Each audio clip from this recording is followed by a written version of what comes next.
السلام علیکم. Professor Riaz Baloch advocate with you کے ساتھ حاضر خدمت ہوں.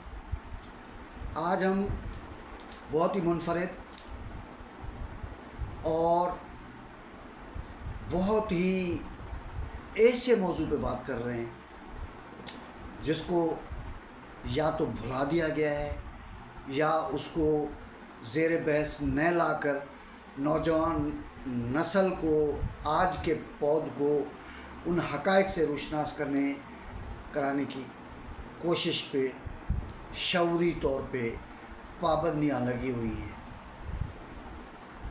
آج ہم جب اپنے اس فیڈرل بجٹ کو دیکھتے ہیں تو ہمیں دکھ ہوتا ہے، افسوس ہوتا ہے. لوگوں کی چیخیں نکل رہی ہیں، لوگ پریشان ہیں، حتیٰ کہ بہت سارے لوگ اپنے موٹر سائیکلوں میں پٹرول ڈلوانے کی سکت سے محروم ہو چکے ہیں. بہت سارے لوگ بجلی کے بل ادا کرنے کی صلاحیت سے محروم ہو چکے ہیں. سوشل میڈیا پہ اور مختلف جو پلیٹ فارمز ہیں اس پہ مسلسل دکھی عوام، مجبور عوام، غربت سے تنگ آئے ہوئے عوام انقلاب فرانس کی بات کرتے ہیں، اور ان میں سے بہت ساروں کو یہ پتہ ہی نہیں ہے کہ انقلاب فرانس کیا تھا، کیسے تھا، کیوں تھا. بس اس میں جو اشرافیہ اور جو بادشاہ تھے اس کے خلاف جو عوام کی جو نفرت تھی، جس طریقے سے اس کو سزا دی گئی، اس کے حوالے سے انقلاب فرانس ان لوگوں کے لیے آئیڈیل ہے. حالانکہ نسل انسانی نے ہمیشہ قتل و غارت گری اور اس طرح کی جو جرائم ہیں اس کے مقاصد خواہ کچھ بھی ہوں اس سے نفرت کیا ہے. ایک اور انقلاب ہے جس کو جو ہے جان بوجھ کے نظر انداز کیا جاتا ہے، اس پہ بات نہیں کی جا سکتی ہے، اس پہ گفتگو نہیں ہوتی ہے، ڈبیٹ میں ان چیزوں کو نہیں لایا جاتا. وہ بولشوک ریولیوشن ہے سوویت یونین کی، جو لینن کے زیر قیادت 1917 میں برپا ہوا تھا، جس میں سیاسی شعور اور سیاسی طاقت کے ذریعے وہاں کے جو بادشاہ تھے اور اس کے بعد کی جو عبوری حکومت تھی 2-3 مہینے کی، اس کو اٹھا کے عوام نے پھینک دیا. نہ تو قتل غارت ہوئی، نہ اس طرح کی کوئی بڑے پیمانے پہ جو ہے وہ کوئی لاقانونیت ہوئی، بلکہ عوام نے اپنے احتجاج کے ذریعے سے ان کو اٹھا کے پھینک دیا. فرانس کے انقلاب اور روس کے انقلاب جو سوویت یونین کی شکل میں تھا، بولشوک جو ہے وہ ریولیوشن کی شکل میں تھا، اس میں بنیادی فرق تھا کہ فرانس کے انقلاب میں نجی ملکیت کا خاتمہ نہیں کیا گیا. امیر امیر رہے، غریب غریب رہے. بس سماجی تھوڑی سی تبدیلیوں اور معاشی جو ری اسٹرکچرنگ کے ذریعے جو ہے وہ وہاں پہ جو ہے نا لوگوں کو کچھ ریلیف ملا. اور یہی وجہ ہے کہ آج تک فرانس میں جو ہے ایک سرمایہ داری ہے، ایک جو ہے وہ نجی ملکیت ہے، ایک جو ہے وہ امیر تر ہوتے گئے.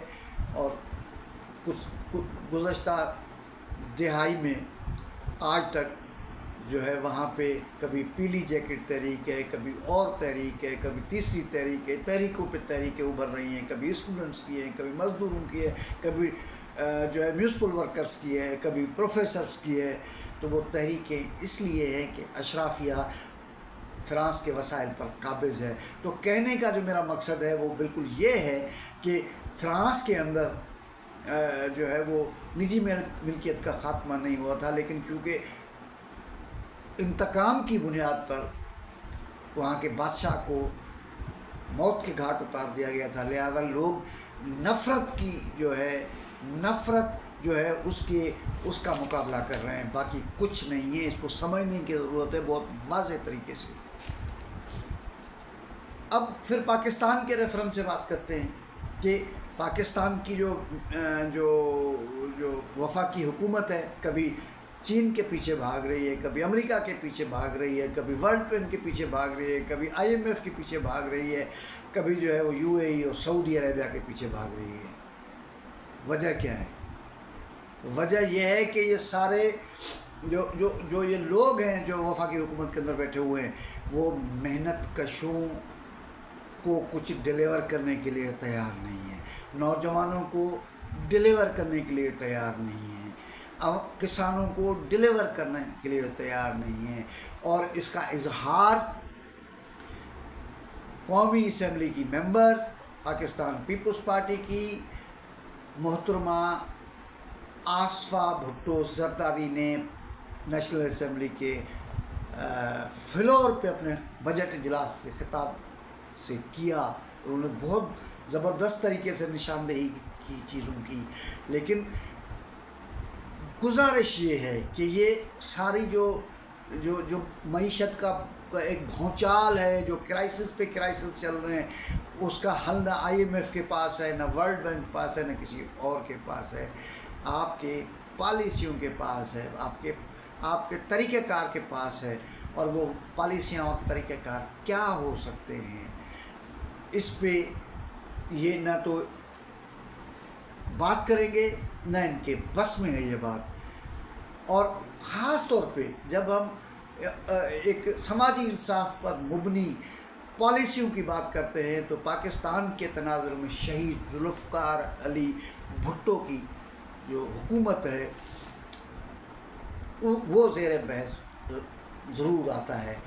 اور اس میں کیا ہوتا ہے، یعنی آپ کی ساری میڈیا، آپ کے سارے انٹلیکچوئل، سارے تو نہیں، بہت بڑی تعداد انٹلیکچوئلس کی، اور جو اکنامسٹ ہیں، جو پولیٹیشنز ہیں، ان کا بس ایک ہی بات ہے کہ جی وہ شہید ذوالفقار علی بھٹو کی جو حکومت تھی، اس نے جناب جو ہے وہ بالکل جو ہے وہ معیشت کا ستیہ ناش کر دیا تھا. اور 77 کی جو موومنٹ تھی قومی اتحاد کی، جو اسلامی جماعتوں کی، تو اس کی وجہ بھی بے روزگاری، بیکاری، غربت اور افلاس تھی.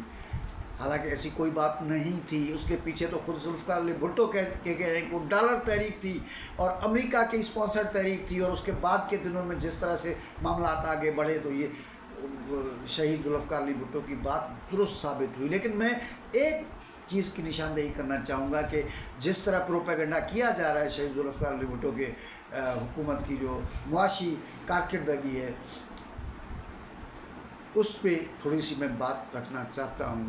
اور اب آپ یہ جو اسٹیٹسٹکس ہے ہم نے جو ہے نا وہ مختلف ذرائع سے حاصل کی ہیں. اب اس میں کیا ہے، کہتے نہیں معیشت برباد ہو گئی تھی. اب 1974 میں شہید ذوالفقار علی بھٹو نے 13 میجر بینکس ہیں ان کو نیشنلائز کیا.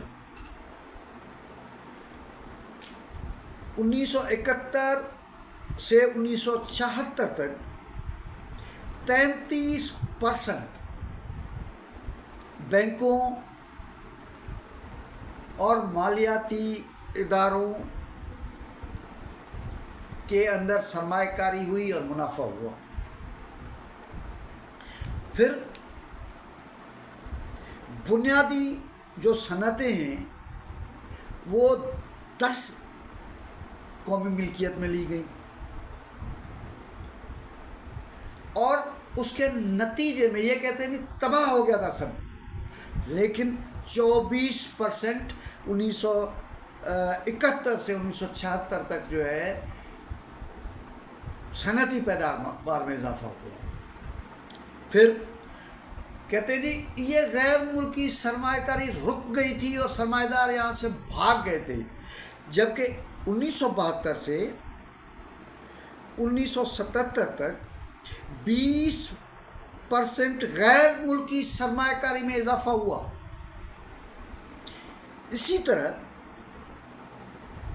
فصلوں کے پیداوار میں